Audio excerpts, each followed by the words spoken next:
All right, Devils, part 2 with Niels. He's back. What's up, Devils? So do you Oh, watch yeah. do you watch this ridiculousness every well, not morning, but every day? I can't remember when I saw you for the first time. Was it I was before? like, hey man, what the fuck is that dude with his mortician t-shirts? I have to check that out. And then the fun fact was, of course, that you were from Hell's Headbangers, because you did the Centurion reissue stuff. Yeah. So then I watched, lately I watch almost every day. Yeah, for some So months already. so you knew about it before I was did the interviews and stuff with Seth. Yeah, way before, a year before. Okay. Something Now, like that. Yeah. okay. I know it already for a long time. Okay. Yeah, Yeah. that's cool. Yeah, because it was I'm surprised you didn't really say anything then because it was Seth that put me in contact with you. I was like, "Do you have Neil's contact?" He's like, "Yeah, here's his phone number." Yeah. And then we tried, talking about something, and you're like, I don't really do interviews. I don't know. I was kind of surprised, just in general, that you're somewhat hesitant because just for the sheer fact that you're already watching quite a bit. Like it's one thing like when guys I've had that are hesitant, they don't know who I am, they never seen it. They might be like, I don't know, man. Like, what's he gonna ask? Does he even know who my band is? Like, dude, I don't know about you, but there's nothing to me that's more fucking cringe that I just want to gouge my fucking eardrums out with a goddamn rusty ass screwdriver than when I see these interviews. And let's say it's like somebody like they're interviewing Dark Funeral or something, right? And Yeah. you could tell the guy at the interview, it's at a show, that he doesn't know a fucking thing about the band, like not a goddamn fucking thing. But he's asking Yeah. like he's some longtime fan. And full transparency, too, shitheads in the comments before anyone says anything fucking smartass. Well, dog, you've interviewed some bands that you didn't know anything about. And I made that extremely motherfucking goddamn clear. I specifically said these guys were cool, or I was asked to do it. Just like the one chick from, I think the band was Merciless Savagery. She was friendly. She was cool. I did a small interview because I was asked to do it. We were kind of like hanging out. I was like, yeah. So I was a chick band, looked cool, get some fucking bun on get some bun on the channel. I'm tired of this gay bar fucking sausage fest over here. But I specifically said, I was like, I never heard the band. I was like, I haven't. I was like, I heard good things about it. Dog Yeah. vouched for it. He's like, no, he's like, it's good shit, man. He's like, I don't know if you would like it or not, but he's like, it's my kind of stuff, black and thrash and war metal, whatever the hell. What? Still haven't heard it. They were playing, so things like that. But I make clear, I don't go in there like, yeah, I know it all. Like, but you know what I mean? You see some of those interviews. It's usually with bigger bands, but I've seen it with Dark Funeral, Cannibal Corpse, and you're just like, dude, just stop talking. Like, how's the tour, bro? And you could just tell they literally don't know anything about the band, and it's just Yeah. it's so cringe. Do you know what I'm talking about? Yeah. I know what you mean. Yesterday I was watching an interview with Jurgen Sandström from Grave. Oh, who did? Yeah, yeah. I would Right? It love was, to. it was like 2.5 hours. So it's a very long one. Dude, it's funny you But say that. that's why I almost watched it completely, because I like old Grave and especially his voice. Oh yeah, And that dude. was pretty interesting to hear some stuff from the back in Dude, the days. it's funny because I heard a rumor. I don't know if it's a rumor. People are like, what do you mean? It's all over the fucking place. But again, I don't have social media. This don't count as social media, bitch boys. And Instagirl, I have an Yeah, Instagirl account. I never even seen it.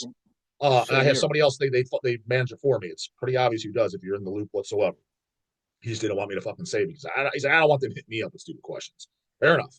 Anyways, I heard that Grave was doing I think a one-off show where they were doing the entire Into the Grave album, but check this Oh, shit out. It was with all original guys. whoa, And I was like, oh, nice. well, shit. Me, like how you were saying earlier, I was going to go back to that about not going to shows. I'm like, okay, that I would go to. That I want to go to. And I think it was last year. I'm pretty sure it was last year's Maryland Death Fest. Grave was scheduled to play. I don't think all original guys, but I'm assuming Ola and Jorgen, or at least one of them were in the band still. That was a big. I was like, I definitely want to interview them because I love Into the Grave. You'll never see, and Here I Die Satisfied. But dude, more than that, I love my favorite shit to come out of Sweden, probably of all, at least death metal, is definitely the Grave demos and the Putrefaction Painful Death. Picture this on the wall, god damn it. Yeah, And the it's great. corpse and the pre-grave was Corpse. They did one demo in '86. Do you know that story? Do you know the Corpse story? yesterday because Jurgen was telling it. But a few weeks ago, I bought the Putrefaction disc, the picture disc. You sent me that. Yeah, you got it from Lock Off and Die, right? Good. I really like that one. I Dude, really like the Graves. Dude, it's funny because I always say my two favorite demos of all time, without a doubt, is Putrefaction Painful Death and Centurion of Purest Fire. Of Purest Fire, yeah. Those are my favorite death metal demos ever. And Good but stuff. then the 4 Grave demos and the Corpse demo, love that shit. Like I love that stuff more than Into the Grave, but Into the Grave is really good. And then 7-inch, of course, too. So when I heard that was coming, because I'll go back to what you're saying though, as far as shows, and I can totally relate. I'm like, dude, I dread going to fucking shows again, unless it's something I really want to see. Like my show coming up, I'm not looking forward to it because it's mine. I'm looking forward to it because it's bands I want to watch. That's why I brought them. I want to watch Evil Army. I want to watch Addict. I brought bands I want to watch. Rotten UK, I'm a big fan. They're a punk band that's on Hell's Headbangers. I love them. I think they're great. Listen to them all the time. I've never seen them. I want to watch them, but most shit I'm like, seen it a million times. I was like, they suck live. Or it's like, let's say, put this way, if Slayer got back together, and Show No Mercy is quite possibly my favorite metal record of all time, would I go see Slayer? Fuck no. They haven't put out a good record in 40 goddamn years. And a lot of, just like, dude, if Sinister was to come to Cleveland, would I go? I would, but I wouldn't be excited. It's a goddamn cover band, and they haven't done a good record in 25 years. Yeah, that's true. I know. So that's why me personally, I don't get excited about shows. I'm like, everything sucks. I was like, it's stuff I don't care about. Yeah. There's a few, there's things here and there. I'm looking forward to Metal Threat, Destroyer 666, Satanic War Master. There's some shit I'm looking forward to. But I was like, it's not much. When I hear a Cleveland show, some so-and-so's playing at no class, I'm like, it's like I have to go almost as a business chore. I'm like, God, just shoot me in the face fucking now. I was like, talk about some goddamn boredom. That's why I stay at home. That's why I was good, because it was getting towards the end of the Zoom. Like, seriously, when I would go to... Oh, sorry, what did you say? I was going to say, before the Zoom cut out, I was like, well, don't worry. For the most part, from my experience, you're not missing out. Well, you're definitely not missing out because you like less shit than me. No, because when I would go to a show now, I would probably be more talking to people I didn't see for a long time than I would probably see no bands. You know what I mean? But you know what? Well, the thing is, it's probably the same for you.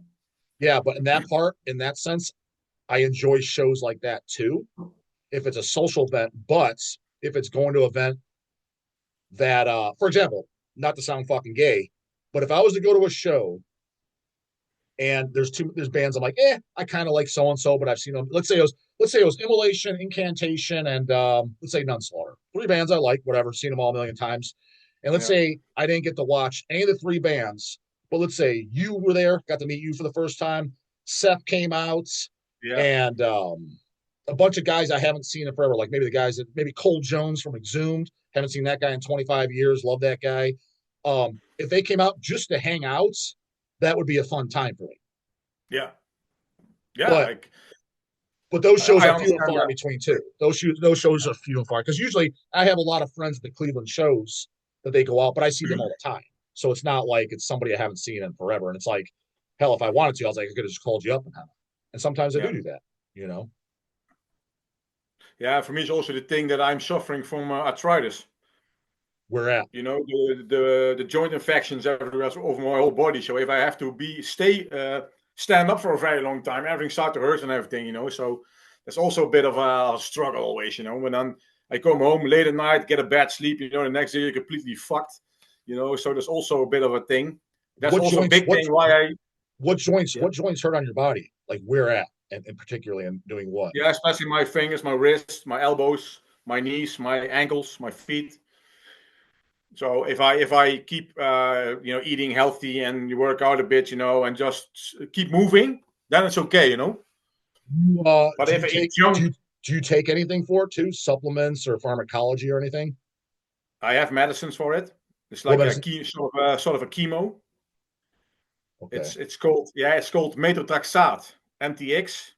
That I say that makes the infections less, you know. Okay. So yeah, that works. I have it already for 8 years or so. And do you take any like fish oil or a baby aspirin or anything like that? Yeah, fish oil, extra vitamin D's I take, and the glucosamine. I have a lot of Glucose. stuff, because I also Okay. work out. So Yeah. So I was gonna say I can give you a stack that helps with inflammation and joints and things like that. That definitely helps. I mean, some of the stuff I'll send it to you off air because it's a yeah, little yeah, that's good. yeah. Yeah.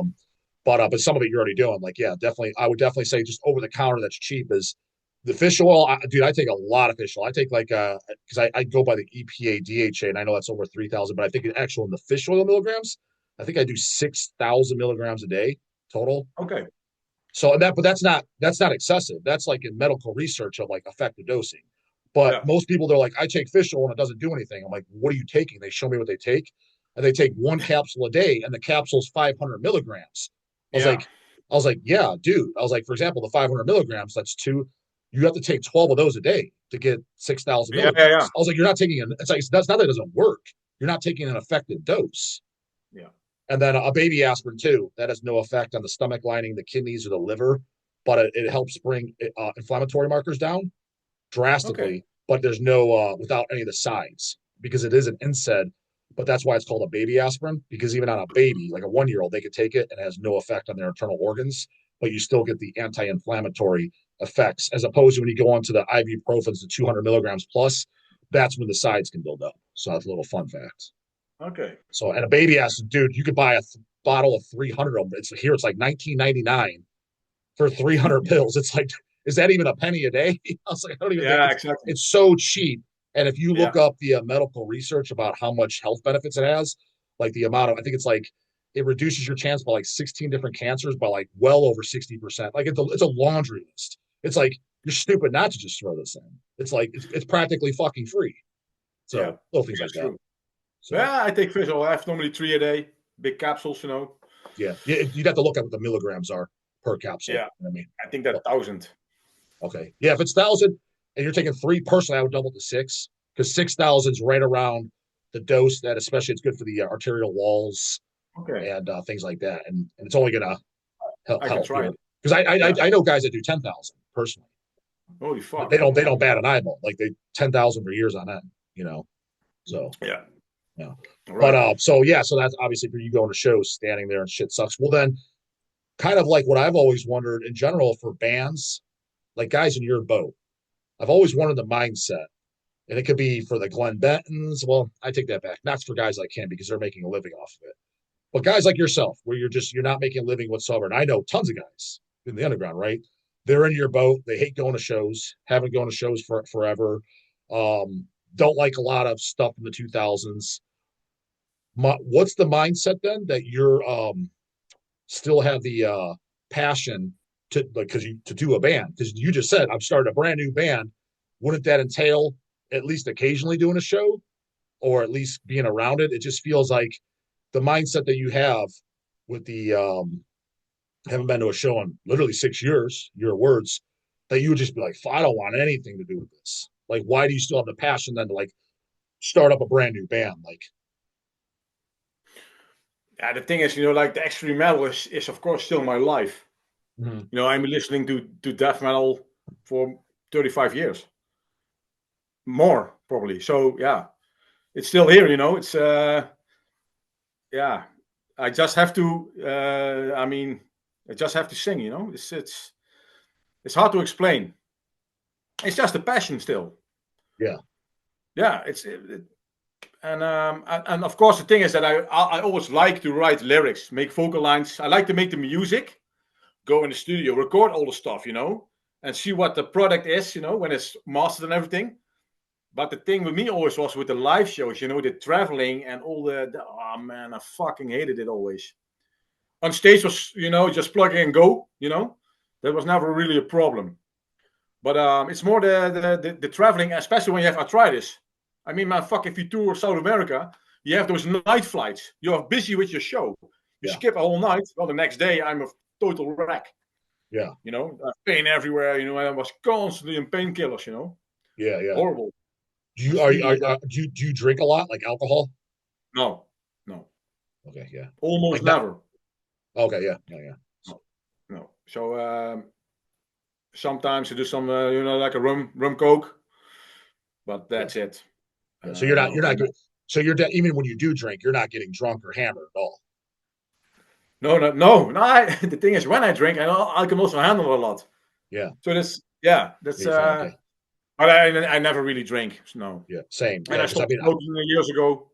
yeah, as I drink sparingly, just in social settings, and it's just a couple beers, two, three beers. I mean, Yeah, I mean, maybe if I'm at a show like MDF and the whole day I have five or so, but that was over 12 hours. But that's nothing. that whole mentality of getting hammered and fucked up, dude, I've never, even in my early 20s and teenage years, I never got into that. It never even interested me No. ever. Well, I think as a band with the Prostitute Figment, we had some heavy drinkers. Oh, I know a lot of Especially heavy when drinkers. Yeah. we did when we released Left in Gracie Fashion, our first record. We were on tour with Deicide in Europe for 1 month. How was So that? about it was 24 shows, and we were the opening band. Well, every day we're drinking a lot, and then every day we had to play, but that What was year? never What year really a was problem. what year was that? And for what Deicide album were they on? I mean, I guess I would just know Scars. what Scars. It was Scars. It was with Oh, Ralph Satola and Jack Owen. So the Hoffmans was just out. oh shit. So they. Oh, okay. So yeah, Hoffman Brothers just left, and Scars Yeah. was the new album. Dude, I didn't even realize they did it. I didn't realize that Ralph and them did any shows for Scars. I figured it was Stench of Redemption up. What was that? Let me think. I'm not saying they did it. They might have. It's possible. Maybe they did the European dates while Yeah, these bozos left. but I think Jack and Ralph were already in the band in 2004. Am I right? About that, yeah, yeah. Because Scars was Yeah. 03. Yeah. So says about they could have been still on Scars. Yeah, it's possible. Yeah. And then was with Ralph Satola on guitar and Jack Owen and Steve and Glenn, of course. That was How, fucking great, man. Great did you times. did you get any good like hangouts or stories or conversations with Glenn or Steve? A little bit. Steve was always more. When we went to bed, he was always awake in the night.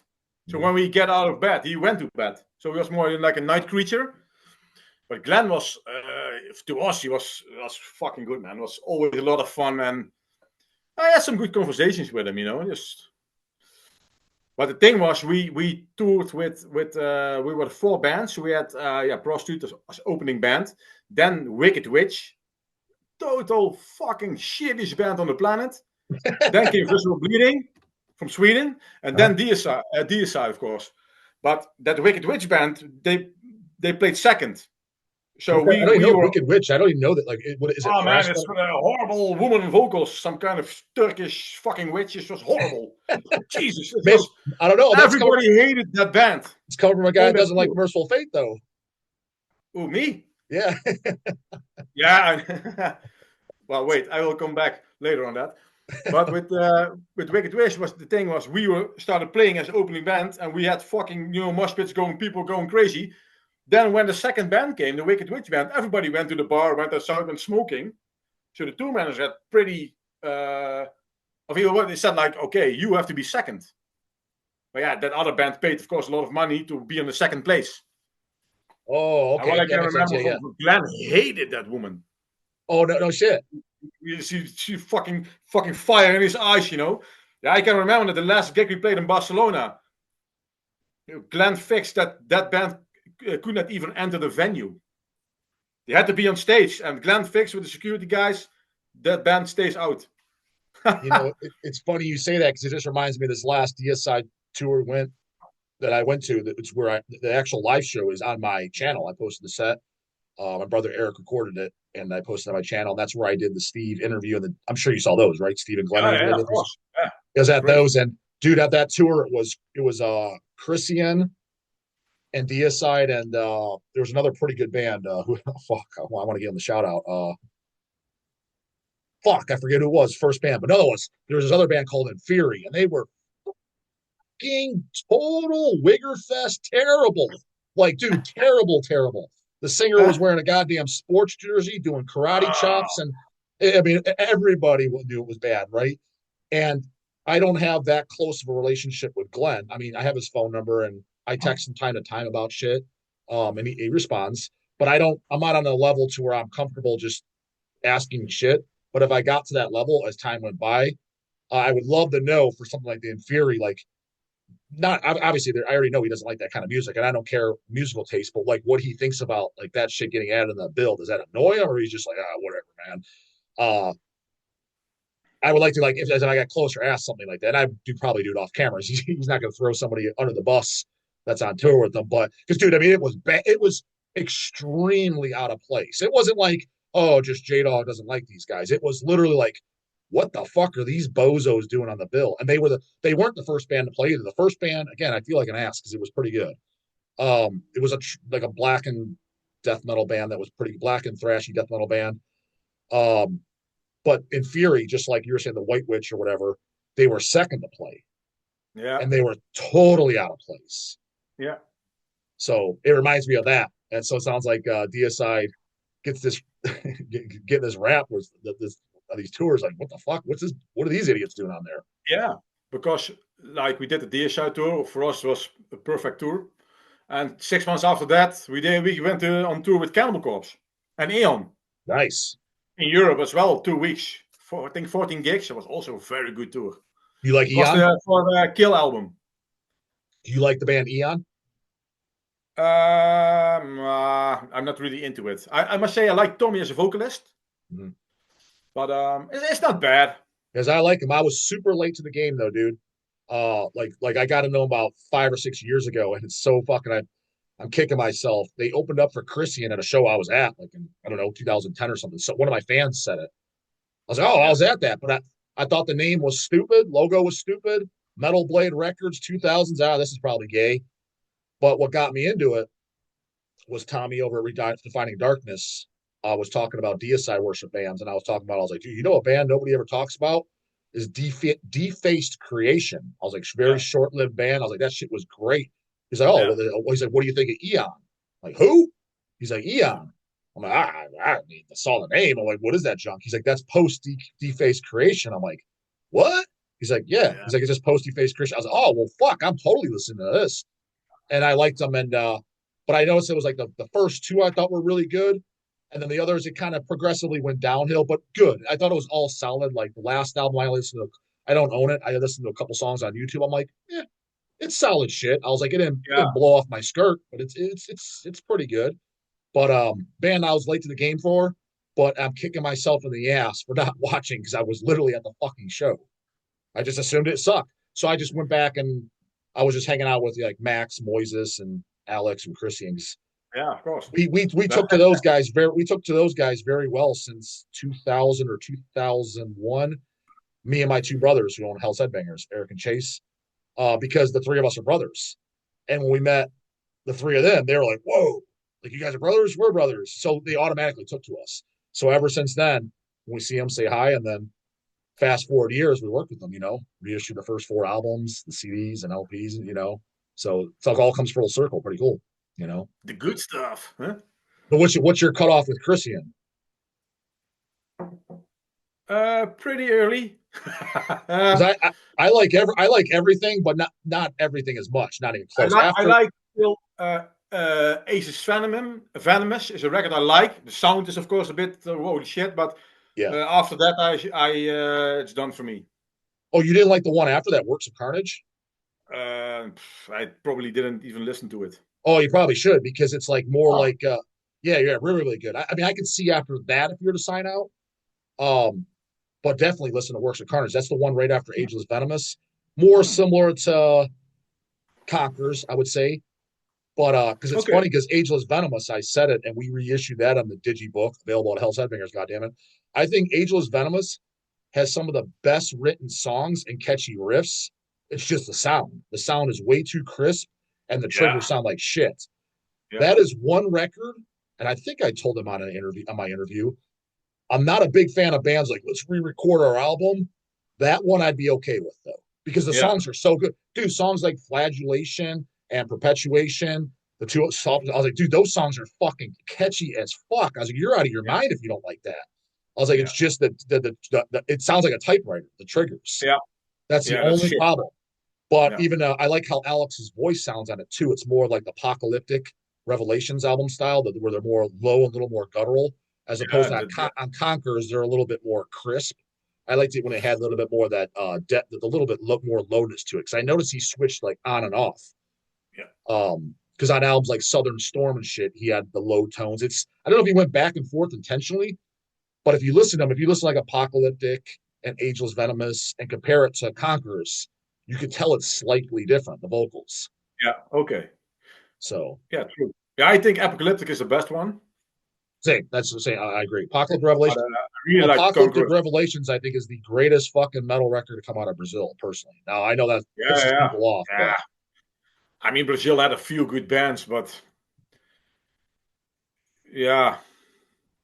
There's also with the like now the Schizophrenia album is recorded again, and the Morbid Visions and Bestial Devastation for Sepultura. You know, I didn't they listen to the recorded it. yeah, I know. I didn't listen to the re-recording of Schizophrenia. I did listen to the re-recording of Morbid Visions, and I was like, when I first heard that, I'm like, that is the dumbest shit ever. Like, why would you re-record that?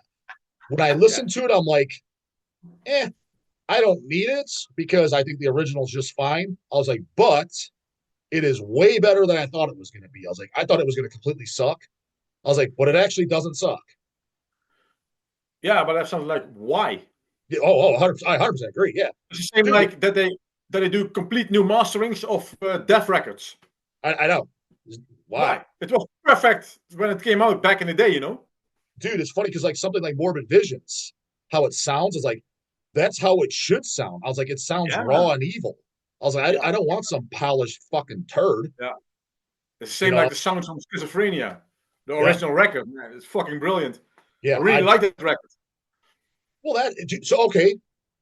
Here's a thing. What do you consider early Sepultura? Because technically speaking, Morbid Schizophrenia. Visions and shit, I kind of consider that death metal. And hell, even their Yeah, I think demo, the demo on it, it says literally death metal on it, the demo tape. Schizophrenia is then they start. Yeah, that's the real Sepultura for me. Hmm. Well, the reason I ask is because you said you don't like thrash. That's why I asked.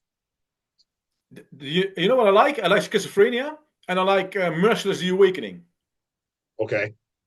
Yeah, But that's well, that's for Merciless me. the That's Awakening. for me That's maybe the really best that's like thrash record. that. But that I don't consider Merciless the Awakening a thrash album. It's thrashy elements. It's like a Death and Black thrash album. It's Yeah, not like it's not Exodus or anything like that. yeah, but Exodus is fucking wimp shit. Yeah, Even I mean, come on, Exodus, come on. I mean, they have one good song, Lesson of Violence, probably. Yeah, come on, man. so Thrash like is so dude, yeah, actually you kind of you're blowing my mind a little bit. So you mean to tell me like for example like Exodus like Bonded by Blood like you think that's total just complete cheese ball fucking wanker pussy shit no, it's like fucking lame as shit. It's all those riffs. It's the same like it's so bad. Then I was discussing this with my brother last week at work that uh DRI started playing trash riffs. who did? Dirty Rotten Imbeciles. Oh yeah. One of the best hardcore bands ever. The beginning, eh? You know, Uh-huh. Fast as when they fuck. started playing trash, those riffs, man. They're so fucking horrible. I will say Why? this. You mentioned a band nobody brings up. I mean, but people know about them. I'm not saying anything obscure, but you just shouted them out randomly. And I'm a huge fan, especially the first two records, is Cryptic Fucking good. Slaughter. Cryptic Cryptic Slaughter Slaughter, is a man. band. Fucking good. I love it. Dude, that's something. I mean, it's so aggressive and extreme that honestly, Exactly. I don't even know what it is because you can't really call it hardcore. You can't call it grindcore.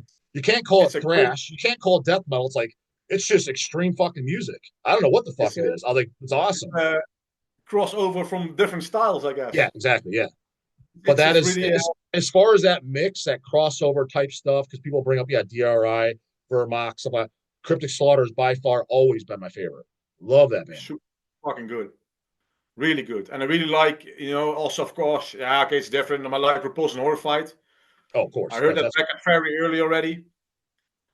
Really good.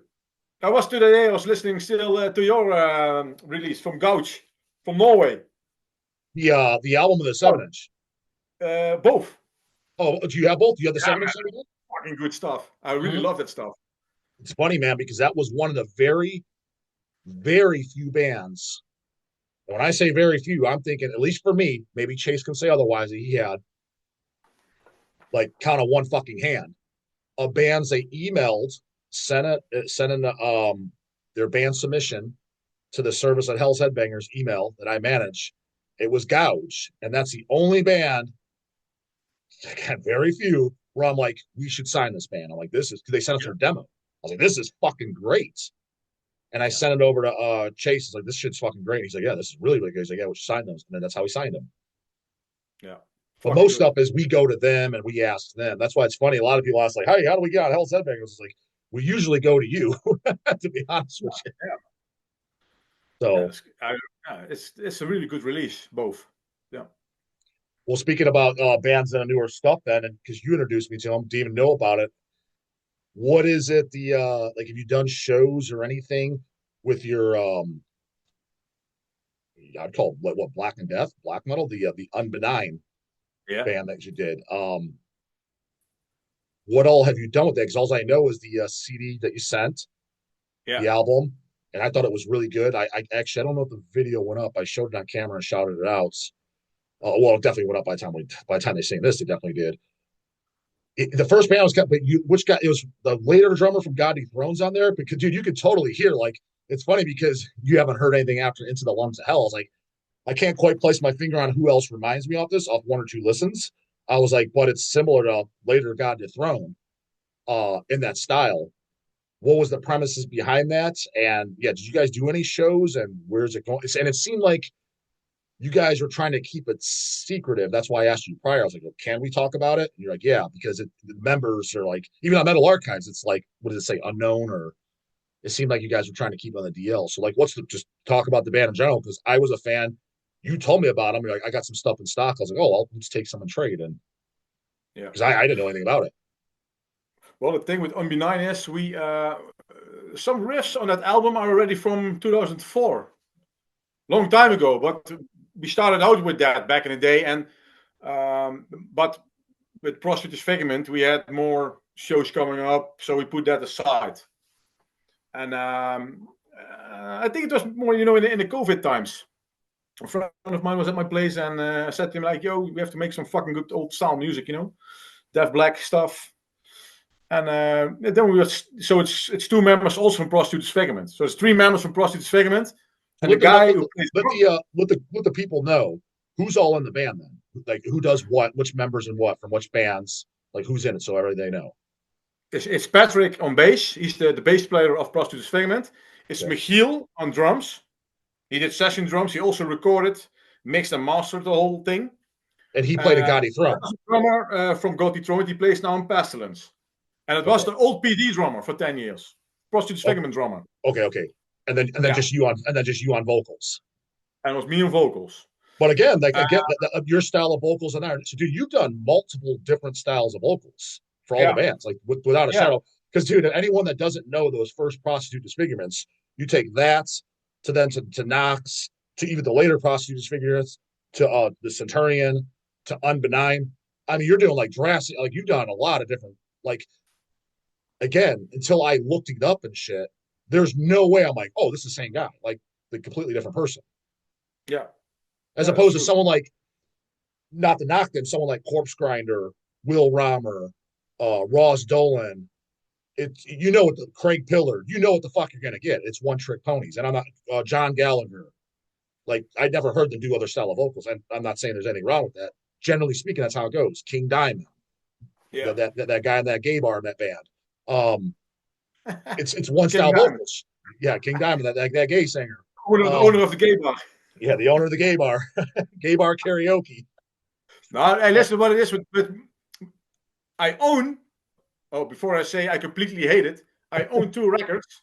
I have Fatal Portrait. Huh? I have Melissa. Huh? And the EP. What's called? Nuns Have No Fun? I call it Nuns Have No Fun. Some people just call it Merciful Fate, yeah. I have it here. But you don't like it. I bought it, the originals, years ago, and a friend of mine, you have to try it. Sometimes you have to learn to listen to an album. And I tried many times. I said, fuck this shit. I sold it, and now I bought it back again. But you know what it is with Merciful Fate? If he sings that really high voice, dude, man, it's horrible. I cannot. I don't. Maybe because I heard it. I like the music. I like. You know It's the funny because, like dude, like, it's a lot of people in the comments are probably going to trash you or whatever for that. But well, the funny thing is, kind of I give a understand. fuck. But the thing is, no, but I understand the mindset because I had that mindset as a teenager. Like, and I said this briefly on the channel, and my brothers were the same too. When I was a teenager, so like for example, when I met Seth at 16 years old, right? I liked nothing but extreme shit, death metal, black metal, grindcore, and then there was only a handful of exceptions that were either traditional metal or thrash or whatever that I liked. Yeah, One of them was Merciful Fate, King Diamond. yeah, Another one was Overkill, Sacred Reich, the first three Slayers, and one or two other things that I'm forgetting. Stuff like Iron Maiden and shit like that. I heard that very, very young, but I discredited Motorhead, all that stuff. I didn't go back to that until I was like 20. yeah. So yeah, 20. I was 20 years old. So I understood. All I liked was extreme stuff. But for whatever reason, Merciful Fate, King Diamond's voice, like I like loved it. Like it was my favorite. Like Doom by the Living Dead and the title track Nuns Have No Fun on that the EP. Those are some of my favorite songs ever. Yeah. Okay. But to understand like the mentality of extreme stuff and the vocals, like dude, I always like bands like Celtic Frost and shit. I like the first two Frosts, but dude, if I go the rest of my life and I never hear Celtic Frost or Hellhammer in my life, I would be perfectly okay with that. Like I am Me not too. a super fan by any stretch of the definition. I would take, dude, I would take those first two Prostitute Disfigurements and Centurion all day, every day, twice Yeah. on Sundays, three times on Monday over fucking crappy ass Celtic Frost. And there's not Yeah. one other person in that comment section that's going to say that. Not one.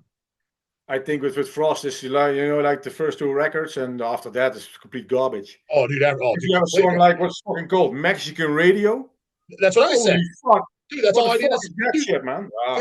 dude. That's on the Into Pandemonium. I believe that the Into Pandemonium, the Oh, third record, oh, dude. All I need is all, dude. I'll give you a Celtic fucking Frost story. Before I even heard the goddamn band, basically, right? It yeah, was, and you heard a song, whatever. I think maybe Eric bought the record. It was Into Pandemonium. I saw the back with Tom G. Warrior, Air Force One, total gay bar liner, like looking like a total fucking twink, and yeah, Mexican radio. I'm like, don't even want to like this canoe ass oh, poser garbage. And I remember Jim Sadis, rest in peace, from Nunslaughter. Met him very, very early on. I think it was when I was 15. He was talking about metal. So he's like, yeah, you like Frost? It's like, that gay man? He's like, we talking about Frost is the most metal band ever in the fucking world. I was like, Mexican radio? I'm not talking yeah, about that record. So I'm talking about Border Visions. Border Tales and all the yeah, Tip more Like a skills, Theory yeah, on. And I was like, oh, well, I don't know. I haven't, again, I'm 14, 15 years old. So I don't know. I haven't heard it all. So I saw this Air Force One guy. Nobody likes that. And, but that was my experience when I was like, who the fuck likes this junk? And then fast forward, that was Jim's take too. Now people bust my balls. What do you mean you don't like Into the Pandemonium or Cold Lake? Or I'm like, what the fuck do you mean? I never met a person in my life that likes that canoe ass shit. But they true, do. They love it. Love it. They got a true. tattoo, some of these guys. Tampon boys, Tampon boys. Yeah. tampon boys. Yeah, but that's what I think with every band. They About have every like band. stupid No, like I said, records and then they wimp out. There's a lot of death metal bands, oh, 1,000%. especially Finnish. We were talking about the Finnish bands. Finish in Sweden, 100%. All of them, the Amorphous, like Yeah. when they all was a sentence, you have North from 1,000%. here, and then you get Amok. Holy fuck, what's this? Yeah. Garbage, garbage. Yeah, Yeah. please just change your fucking band name and do something else. Yeah. Don't I ruin agree. those great records from back in the day. Yeah. Fucking hate it. It annoys me. 100%. Well, yeah, Yes. time flies. We're having fun. We're down to under. Goddamn, slobbering all over the fucking place over here. We're down to under. We're down to under a minute again. So, Holy fuck. get right. And you thought you were gonna have nothing to say. So if you want, I can send you another link unless you got nothing else to say. Dude, if you talk death metal, I'm here 3 months later. All So you right. can talk forever about death metal. Do you want me to send you another link or past your bedtime, or what Yeah, do you want? To send you do another it. one? Yeah. All right, we'll sign them out. Sign them out for part two. Then we'll watch out for part three. What do you got? And these fools out, Niles, Niles. Niles. Niles, Niles. right? Yeah, which I've been saying it both. Yeah. Later, damn it.